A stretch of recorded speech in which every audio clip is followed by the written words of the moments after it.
Salut les miraculeurs, ici Octolady et bienvenue sur ma chaîne. Aujourd'hui, nouvelle review de ce que j'appelle les 5 Graals de la saison 3. On aborde donc le second, c'est-à-dire Félix. Il y a eu énormément d'hypothèses sur cet épisode, et surtout plus important sur l'identité du personnage. J'avais moi-même, outre le fait de considérer que Félix était simplement le cousin d'Adrien, trouvé d'autres hypothèses de son identité. Mais il a bien fallu s'avouer que Félix est simplement le cousin d'Adrien, et c'est très bien comme ça. Au final, c'est ce que personnellement j'attendais de lui depuis qu'il avait été annoncé comme tel. Donc pour ma part, je n'ai en rien été déçu d'apprendre qu'il était juste le cousin un poil névrosé d'Adrien. Et encore, je lui adoucis le trait. Pour être gentil, il est clair que Félix est un vilain garçon, vraiment très vilain. On nous explique qu'il a perdu son père tout récemment et que c'est ce qui expliquerait apparemment son comportement. Personnellement, n'ayant jamais perdu de parents aussi proches, je ne peux pas vraiment juger son comportement, même s'il faut avouer que c'est quand même un sacré petit con. Il ne semble pas spécialement apprécier Adrien comparé à ce qu'avait l'air de dire sa mère, dont on parlera après. Il a même clairement décidé de lui pourrir la vie sans aucune forme de raison. Il lui vole donc son portable, se grime en Adrien et effectivement envoie à tous les amis d'Adrien qui vivaient les 1 an de deuil de sa mère ce jour-là et à qui il avait tous envoyé un message de soutien, une réponse plutôt cinglante. En plus de ça, une fois les amis d'Adrien venus se venger de lui, il tente encore de se faire passer pour lui même si Adrien l'aide, il faut l'avouer. Le plus impressionnant le concernant est, je pense, ses capacités physiques plutôt hors du commun pour quelqu'un de normal. En effet, Félix est jusqu'à preuve du contraire un humain lambda, et pourtant il esquive sans peine les attaques des 3 akumatisés. Ladybug vient ensuite à sa rescousse, mais il n'arrange pas plus son cas. Il tente de séduire, si on veut, Ladybug en jouant le méchant forceur de seconde zone. Et ici, on va faire une petite pause sur ce que tout le monde a trouvé génial. Oui, car j'ai vu sur les réseaux sociaux tout le monde crier au génie pour cette scène, faire des remerciements pour parler enfin de la notion de consentement dans Miraculous. Et là, je vais pousser ma petite gueulante. Ouais, je suis d'accord, cette scène est vraiment cool dans le sens où c'est important de montrer que l'on peut et que l'on doit dire non lorsque nous sommes dans une situation d'inconfort. Et de montrer cela comme quelque chose de normal et positif en soi. Ce que je veux dire, c'est que la personne qui dit non n'est pas réprimandée, mais montrée comme quelqu'un qui a su bien réagir. Et là, je vais sortir une de mes vieilles rancunes. Mais pourquoi ne pas avoir fait ça dans Glaciator? Pourquoi, lorsque Marinette dit non plusieurs fois à un homme plus d'une trentaine, quarantaine d'années qui veut absolument qu'elle lui prenne une glace, pourquoi lorsqu'elle lui dit non alors que cet homme est tactile avec elle, qu'elle ne le connaît pas spécialement et qu'elle est dans une situation d'inconfort palpable, pourquoi ici blâme-t-on l'héroïne? Pourquoi ici lui dit-on qu'elle a eu un comportement déplacé? Pourquoi ne vient-elle s'excuser à la fin? Je veux dire, pour la situation est clairement similaire, sauf que là on blâme la jeune fille et du coup, je ne comprends pas. André est un adulte, non? Il devrait comprendre le sens du terme non lui aussi. Et surtout comprendre que si tu proposes 5 fois une glace à une fillette qui te dit non, c'est que t'as un problème. Sérieux, à la place de Marinette, j'aurais flippé. Donc oui, évidemment, le message dans Félix est louable. Mais s'il vous plaît, ne faites pas les choses à moitié et allez jusqu'au bout du message que vous voulez porter. Reprenons sur le message de Félix. Celui-ci nous prouve encore à quel point il est immoral en se ralliant instinctivement du côté du papillon. Mais pour une bonne raison, si on veut. Lui aussi semble poursuivre un but, et petit aparté encore, je suis contente de voir en pratique ce que je voudrais faire avec Octolady, c'est-à-dire parler aux papillons au travers des akumatisés. Voir que c'est possible, c'est juste super intéressant. Bref, Félix propose un marché aux papillons qu'il accepte si celui-ci remplit sa part du contrat en amont. Spoiler alerte, il n'y arrive pas du tout. Donc à la fin, Félix se fait sermonner par Adrien avant de nous livrer un discours larmoyant sur sa rédemption auquel on ne croit pas une seule seconde. Avant de cette fois réussir à serrer la main de Gabriel, et telle la petite fouine qu'il est, lui voler son alliance. Dans le train, on apprend alors que sa mère voulait lui léguer, mais surtout qu'il a toujours demandé de lui raconter l'histoire des anneaux jumeaux de Graham de Vanilly, une histoire qui, je l'espère, sera développée dans les 2 saisons qui nous restent. Anneaux qui ont surtout l'air d'être des Miraculous un peu particuliers, et comme on l'a vu, ces 2 anneaux peuvent fusionner, mais surtout celui de Gabriel s'est illuminé lorsqu'il l'a mis à son doigt. Peut-être est-ce un Miraculous qui ne peut s'utiliser qu'à 2. Est-ce que c'est pour cela qu'on les appelle les anneaux jumeaux? Peut-être étaient-ce des anneaux destinés aux 2 sœurs, et que comme Emily s'est mariée en première, c'est elle qui en a hérité. On voit bien que dans cette famille, la gémellité est au centre, Amélie et Emily, mais aussi Adrien et Félix. Je pense qu'on peut presque directement parler d'un Miraculous des Gémeaux et d'une boîte du Zodiaque occidental. Je ne sais pas, les possibilités semblent infinies. Et j'espère ne pas avoir à attendre le fameux comics sur le passé de Gabriel, Emily et Nathalie pour en savoir plus. De toute façon, il me paraît évident que Félix reviendra dans les saisons prochaines. Restons du côté d'Adrien et parlons maintenant de son père. Gabriel a encore une fois suscité pas mal de colère chez les fans, notamment à cause de sa réaction vis-à-vis d'Adrien. Nathalie avait réussi plus ou moins à convaincre Gabriel de tout avouer à Adrien, et c'est dans ce but qu'il allait parler à son fils. Mais celui-ci n'a pas vraiment compris ce qu'il voulait lui faire passer. En effet, il lui fait plutôt remarquer qu'il a bien vu sa complicité avec Nathalie et qu'il n'en voudrait pas à son père de passer à autre chose car Nathalie fait déjà partie de la famille.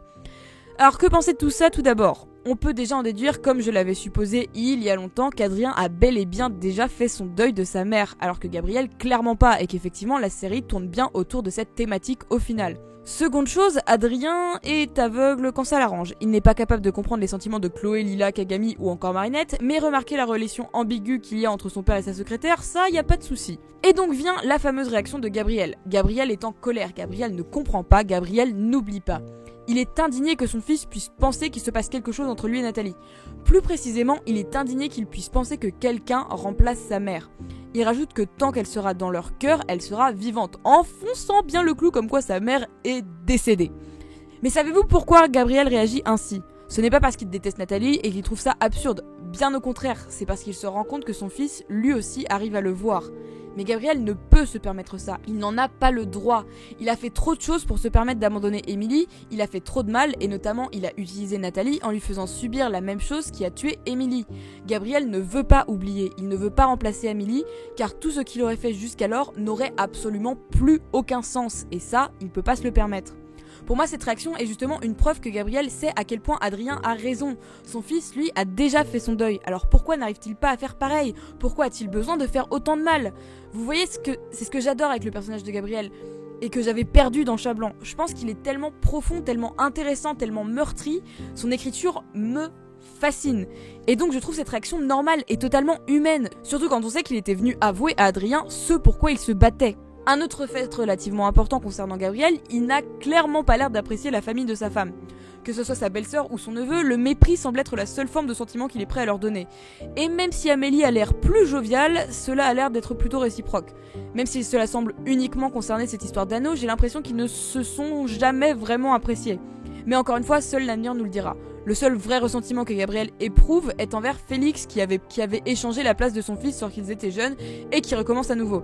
Ici, lorsqu'il akumatise, on sent bien qu'il y a ce petit côté vengeance qu'il n'y a pas d'habitude. Il défend son fils et fait tout pour que Félix paye. On n'est plus sur le Gabriel de Chat Blanc qui sortait d'On ne sait où. Évidemment, ce sentiment est sans doute renforcé à la fin lorsqu'il se rend compte que son alliance a été volée, au point d'aller prendre celle de sa femme. Passons maintenant à Adrien. Comme dit plus tôt, Adrien semble avoir fait son deuil de sa mère, contrairement à son paternel. Il a l'air de beaucoup tenir à son cousin, mais semble avoir un peu de mal avec sa tante. Il tente comme il peut de lui faire comprendre ce qu'il ressent concernant la perte de son père et veut tout faire pour qu'il aille bien. Il va jusqu'à le défendre et à se faire passer pour lui afin de le protéger et finir même par pardonner celui-ci. En réalité, il n'y a qu'en Chat Noir qu'Adrien laisse sa colère prendre le dessus, probablement car la situation concerne directement Ladybug. Au final, Adrien est là, mais sans vraiment l'être. Il n'est pas vraiment le centre de l'épisode, contrairement aux autres membres de sa famille.